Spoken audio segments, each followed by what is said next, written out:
Welcome to CityCast Denver. I'm Olivia Jewel Love, and here's what Denver's talking about.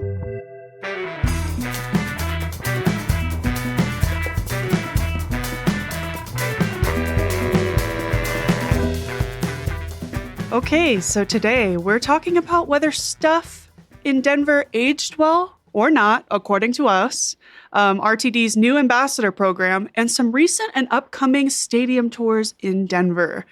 I am so excited to welcome back Molly Smith, the host of Did That Age Well, the podcast all about rewatching movies from our past and evaluating did they hold up over time. Molly, welcome back to the show. Thank you so much. I'm so happy to be here. Me too. Molly, we recently evaluated White Chicks, the movie, on your show, and that was really fun. And I'm not sure that it aged well, but I still laughed, gonna be honest. I laughed while I watched it. I laughed while we talked about it. Overall, I think we had a great time, even if it didn't hold up at all. I don't think we'll ever get another one. I don't think that we're going to get a White Chicks 2, White Chicks Too Fast, Too Furious. I think we probably will just really have that as a moment in time. Yeah. But yeah, I loved having you on my show. I can't wait to have you back.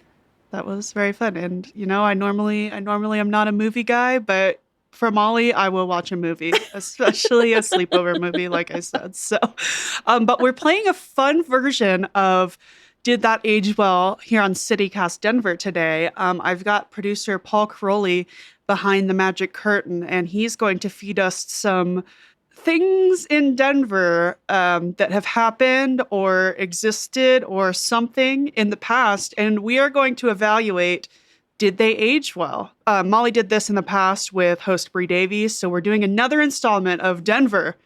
Did that age well? So, Paul, if you want to shoot us the first clue or thing, item.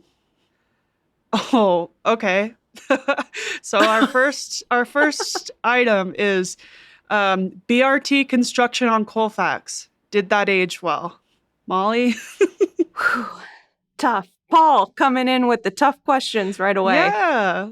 So here's the thing. I think that most people that I know anecdotally are very frustrated by the construction on Colfax right now. It is impacting their lives in a negative way.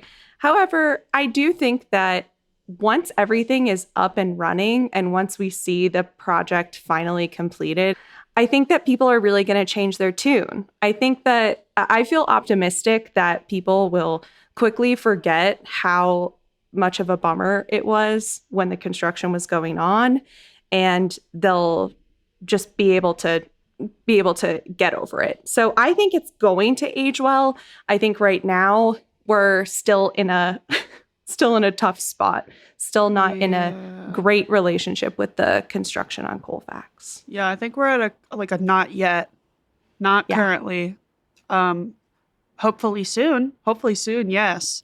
But I don't know if I agree with you that people are going to immediately forget. I feel like we love to like harp on the past and remember remember how terrible that was. Like, I don't know if we're immediately going to forget and be like, it's so great. Be like, oh, but remember what we had to go through. Just like it was uphill both ways. That's true. People who move to Denver after it's already completed, people who have lived here are going to be so salty and angry. They're going to be like, well, you just get to enjoy it. We all had to suffer through. And also, you know what, Olivia, I agree. I think that people, when they will be complaining because, of course, by the time that it's finished, it doesn't matter how great it is. People are still going to be like, oh, well, wish it would have been done 3 years prior. You know, people will say it took too long. Yeah. Blah, blah, blah. Any construction. So my verdict is, did that age well? Not yet. Not yet. TBD. TBD. Yeah. We'll see when it's done. Paul, you got another one for us? Oh, okay. Denver's craft brewery scene. So we've seen a lot of closures, consolidations, Aperol Spritz Summer, I think, is really challenging the beer scene. I'm like, I don't like beer. Sue me. I don't like beer. I want an Yeah. Aperol Spritz. God forbid. Yeah. I am that girl that goes to the brewery and I'm like, do you have an Aperol Spritz? You're And like, they do you like, have anything else? they bring out a gun and they kill me. But like, no, but did the brewery scene age well? This was our thing for a while. Right. It was so trendy for a while. I'm going to say no, it didn't age well because now we just have the graveyard of breweries from Christmas past, like it was such a Yeah. thing in the 2010s and it feels like it was a really core part of the Denver culture. But like you said, there's been so many consolidations, so many of them shutting down the trendiness of the craft cocktails and like canned, like pre-mixed cocktails and stuff like that. I mean, gosh, I gotta say, like, ever since White Claw, I feel like breweries are just they're not what they used to be. And I think also it's like really easy to make fun of people who are really kind of like snobby about beer. That's like a really uh, easy Yeah. group And I to do rag and on. will. And I think that their power is waning. And is that a good or bad thing? I don't know. I mean, That's for the are we listeners to finally decide. are people coming to their senses that drinking an IPA feels like putting a pine cone in your mouth? Like, I don't know. Has anyone decided? Did we realize that like it's like you bite into an orange with the peel still on? Like, I don't know, guys. Like, did we get there finally? Like, were some of us just the pioneers along the way? I don't know. But I Completely. think it didn't age well. I think we're done. Um, Sorry. If you're a brewery that has something that's not a beer, shout out. Yeah, thank you to you. Thank Thank you for your you. service. I mean, I caught my dog this morning eating a clementine peel. Oh, And so IPA I'm just lover. gonna say, like, he's kind of an IPA lover. Yeah, definitely. He's Yeah, get him into the homebrew scene. That's definitely he like needs a that hobby. might be the new wave though. It So could be. hey, okay, Hey, okay, that's a good one. entrepreneurs. Yeah. Paul, we got more. Oh, e-scooters. Oh, Oh crap. Okay, did e-scooters age well? This is so complex. This is so I complex because know. we've gone from having Bird and Lime and like multiple purveyors of two-wheeled delicacies. And Hmm. now we are under the VO umbrella of it all.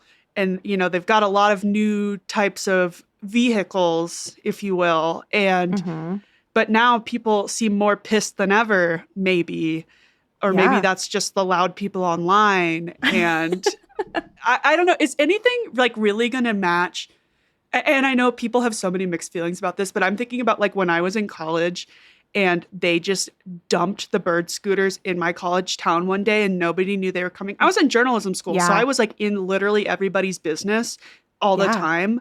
And no one knew this was happening. They just showed up on a Yeah. corner one day. And this was like the best day ever. I know like everybody, like so many people hate the scooters and they're like, this ruined everything. This was the best day of my life as a college student. Oh my God, the scooters are here. Like getting on a scooter with your friend and like zipping through the neighborhood. Like we're like, oh my God, all you have to do is like download something on your phone. And it's like, Wow. it was so I'm life changing. I'm so grateful that scooters were not around when I was in college because I would have a traumatic brain injury. Like there's no way Yeah. that I would have made it out alive. But Yeah. yeah, I think e-scooters for me are not going to age well until people start wearing helmets. Sorry, but it's like I think that I feel torn because when I'm riding a scooter, I'm like, this is the future. This is the most fun. I love it. Never take this away from me. And then any other time when I'm a pedestrian, when I'm driving my car, when I'm on the bus, I'm like, get these out of here. Yeah.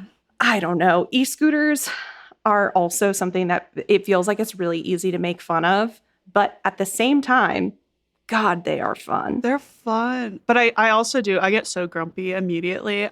It's literally like when I'm a pedestrian versus when I'm in a car. Cause it's like on the scooters, I'm just like so aggressive. And people, I'm like, yeah, you're not supposed to ride on the sidewalk. Or I'm just like yelling things at them. I'm like, yeah, and they're like, excuse me. I'm like, you wouldn't have to say that if you weren't on the sidewalk. Yeah. But then it's like when I'm on one, I'm like, wee, like fun, lollipop, like propeller hat. Like, I'm having so Yeah, much fun. But like, it's like when I'm a pedestrian, I'm just like walking in front of everything, just like I own the road. Like, this is me. And then when I'm in a car, I'm like, oh my God, people are walking in front of me. Like, no. So like, it's kind of like I need to really like step into people's shoes, but I just like choose to forget everything immediately when I'm in a different scenario. So I don't know. I feel like the fact that we have a new scooter purveyor with fancy new scooters and like people are still riding them, I feel like that to me is an indicator that they did age well. yeah, that's true. That they are evolving. That there are different ways to ride around on a scooter. I think it's going to take a while for me to be convinced that the Veo universe is any different than anyone else. But right now, it does feel different because you can sit down on They're them. also new and like, when you ride the old busted lime Yeah. scooters and you like go over a crack in the sidewalk and they're like bing bing and they're like hitting the little bell and stuff and they're so like busted. Like these ones are all nice and new and they're not really like crusty yet. So I Yeah. don't know, but I Everyone think, take care of them. Okay. well, that's Don't. not going to happen. We throw them in the Cherry Creek. But yeah, I don't know. Did people's opinions of scooters age well? No. No. But did the e-scooters themselves age well? Yes. That's Yes. my final take on this. I agree. I think that we've agreed that we all become experts on rules that work in our favor, no matter which way we're transporting. And that's really what this is all about. Completely. I think that's our list from Paul Caroli and producer Lizzie Goldsmith. Thanks to them for coming up with these. Molly, did you have any that you wanted to throw in here for old time's I sake? I absolutely do. I've been waiting to get on a microphone to talk about how frustrating it is. First, Oh, I'm going to just say I'm a dog person. okay. I love dogs. I live for dogs. I love that Denver is a dog city. It's so fun going on a walk, saying hi to all the dogs. But one thing that really doesn't age well in this town, not picking up your dog poop. I Oh, mean, it seems to me like it's just common sense. You got to pick up your dog's poop. That's what you do. But I guess that human decency only goes so far because I still sometimes I'm going on my little walk and I see a fresh dog doo doo that is not about to be picked up. hey, And Molly, have you considered that poop is yucky? and that's why That's why people don't pick it up. It's gross. No, yeah.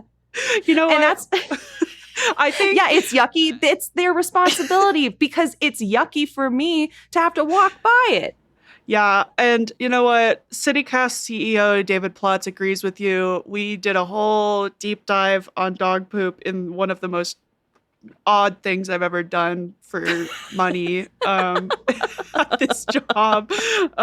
He agrees with you. He came here and that was the main thing he had to say. He was like, why is there so much dog shit everywhere? And I was like, Yeah. thank you so much for coming to visit, Mr. Boss. But So glad we have an ally at the top. So I think did that age well? No. If you've ever seen like a desiccated pile of dog poop, it doesn't age well. It looks nasty. It certainly doesn't. I got a quick one where like this one I can't decide which way to go with it, but did that age well in spring of 2024? Us as in Denverites all being up in arms about not having enough money in the city budget for flowers and all the planters and yeah. stuff because we were allocating it elsewhere. And I'm like, well, that kind of aged well because now we don't have any water to water them anyway because we're in a drought, which is not funny. It's not funny, but did that age well? I mean, kind of. We don't have an extra water to water them anyway. So like, there you go. But there you go. It would have looked really bad if we were trying to keep these dying flowers alive or if we had to say, watch them die. Yeah. So no one wants to see that. So yeah, I think unfortunately that did age well. It aged great for bad reasons, for really bad reasons. Save water, folks. Well, we've really carried on here for a minute, so I'm going to take us to a quick break, and then we're going to move on to our next thing.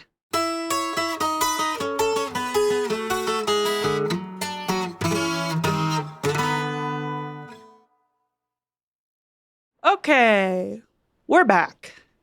Now we're talking about RTD.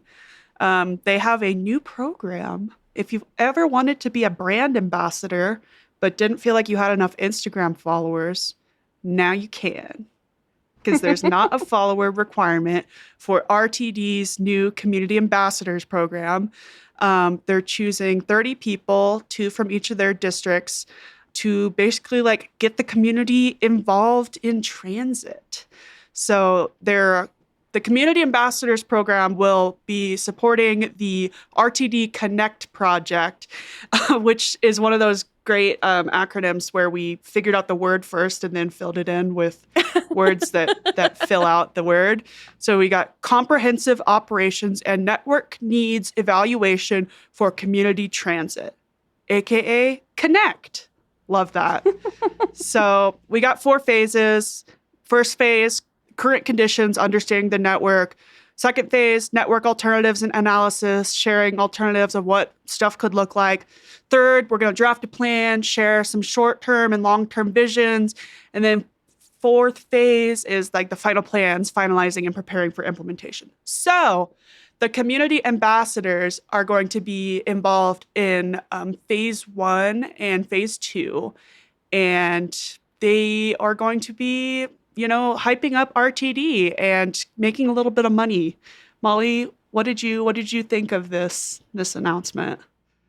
I mean, honestly, I think it sounds awesome to be a community ambassador, to ride the bus and sort of get a vibe check of who's riding the bus, how often they're riding it, what lines they're riding. Like, I think what made me really happy about this is not only that they're utilizing real people in the community and paying them, but also that they're seemingly not using AI to do this. Like, it seems like the kind of thing that could be really messy, where they just have, they have analysis based on the surveillance that they're doing on the bus or something like that.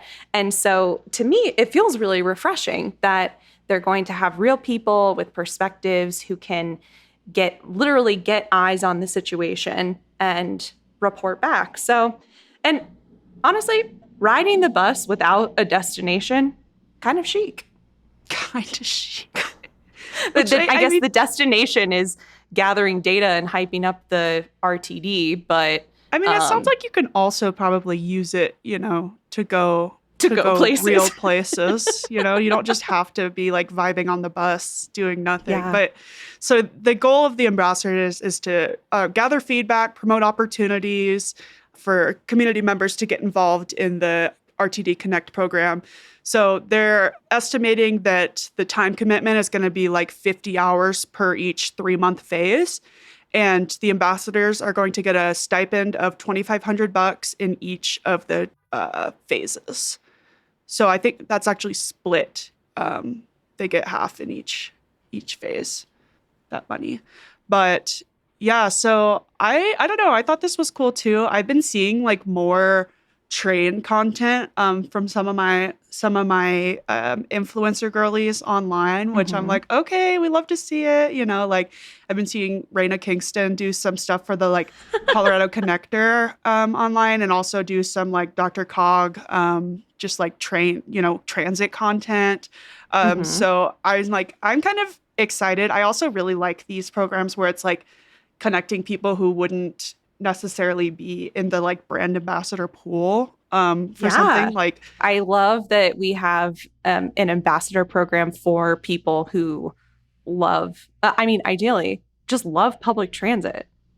Yeah. And they also like made mention that like, honestly, even if you aren't someone who's using a lot of public transit right now, or you don't know much about it, they're like, you are our target audience for this, because we want someone who can like learn about it and connect people and get them excited and get some understanding, which I think is great, because sometimes it feels hard when you're listening to someone talk about a topic when they're clearly like at level 10 and you're at entry level. So I really like the accessibility of that. But I mean, another note to think about with this is that before they announced this community ambassadors program, RTD is already facing over a $200 million budget shortfall this year. They've already eliminated 80 positions, and they haven't like come to an agreement on making up some of the money by potentially raising fares. And so, like, some of the stuff they've considered doing that they haven't fully decided on yet is they've talked about cutting some routes and services to make up for the shortfall. And then the other like wrinkle there is that in 2028, RTD is likely to ask voters to approve a tax increase to fund them. And so it's like if they're cutting routes and services for people. So I don't know. I think this program probably is serving a couple different purposes, like maybe trying to build more of a rapport with the community as well. Like, hey, we're listening, you guys are involved, and like just trying to make it more accessible for like real people. But I don't know what you thought of that aspect of Yeah. it. Yeah, I think it's awesome that they have real people being able to really bring feedback from the front lines on the ground, because it can it can be easy to look at some of the metrics and data, and you know interpreting the numbers of course is valuable, but to really get a feel for how the community is engaging with the RTD system from the perspectives of riders. So I think it's really cool. Yeah. I don't know what I'm gonna do though if I'm like on the light rail and see someone, or if they're like, "Do you want to like do an interview like on the like I need to just open my mind a little bit more, but I'm like scared." See, that's the thing also, is that like I don't really want anyone talking to me on Yeah, the bus or me train. neither. So if you're a community ambassador, like I love what you're doing, but I'm if I have my headphones on, don't ask me for feedback. I don't really want to talk. Yeah. So Yeah. I'm gonna wear a sign. I feel like this is not I'm like, yes, I talk on a microphone for a living, but also I'm scared to talk to you. No. But yeah, so anyway, this big RTD Connect project is an 18-month initiative. We're in phase one right now. If you want to potentially be one of these ambassadors, tell us, by the way. That's so cool. And I want to know if we've got someone on the front lines. But they're taking applications right now, which I'll put a link in the show notes. But the applications are going to be accepted through August 28th, and you'll be notified of your application status by September 9th. So if you get in there, let us know. If you have thoughts on the RTD Influencer Hotline, you can call in and let us know what kind of content you hope to see from these people. That's 720-500-5418. We're going to go to one more break, and when we come back, concerts.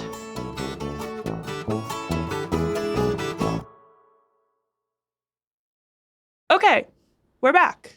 So, stadium tours, drama, stuff happening, time passing. It's all so exciting. Molly, you brought me this story about the, Phoebe Bridgers show coming up. Noah Khan was just in town. I saw some drama with the Noah Khan show at Coors Field, I believe. Mm-hmm. And I saw a bunch of girlies got their digital cameras taken away. Which, okay, in their defense, you Yeah. usually can't bring a camera with a detachable lens, but these girls Mhm. just had small, like little Nikons and stuff, and they got them. They had Right. to put them in a like tray and take a little tag, and then it looked like a mess. But anyway, you were Yeah. bringing up some of this like small vibe artist, large stadium vibe show, and Mhm. I'm curious to hear some of your thoughts here. Yeah, so this topic came to mind because I've been spending a lot of time on the Phoebe Bridgers Reddit, as her album just came out Mhm. recently, and her show at Ball Arena is coming up in October. Yes. And there seems to be, from what I'm reading and what I'm seeing, just a lot of discourse among the girls about what happens when an artist that you love, an artist that you've been with since the beginning, becomes big, and the experience of having this artist like Phoebe, who hasn't had a solo album in 6 years, hasn't done a solo tour in 6 years. The way that she's touring now is so different from how it was in the beginning, or even since the last time that she toured solo. And there's like a lot of people are fighting about these two different types of gatekeeping. Like there's one where people are arguing that we need to be gatekeeping her fandom more because there's now it's like she's getting too big and she shouldn't be playing stadium tours because it goes against her values of making things accessible. And then other people being upset about not being able to access the live shows because they're expensive. People also saying like, well, you should just be happy for her because now she's so big and like we should all be able to see her. And it's just creating a bunch of, I think, infighting within the fandoms. And I'm seeing that with a lot of these stadium type tours, because there's often, like when the scale is so big, there's just going to be drama. And so, yeah, I just wanted to talk about some of the drama going on around the stadium tours in Denver. Well, I'm also thinking about with the Phoebe Bridgers concert. Rest in peace, Boy Genius, by the way. Period. But I saw a lot of discourse on this earlier in the summer when, she announced the tour and stuff, when she was coming to Ball and it's a no phones tour. Right. And people were really divided on this and really upset either way. I was seeing a lot of people being like, why does Gen Z need to be on their phone all the time? Like, you guys are brain dead. And I was like, as a member of Gen Z, I know. But, and then I was seeing the other, end of things being like, well, I'm a person with disabilities. I need my phone for X, Y, and Z.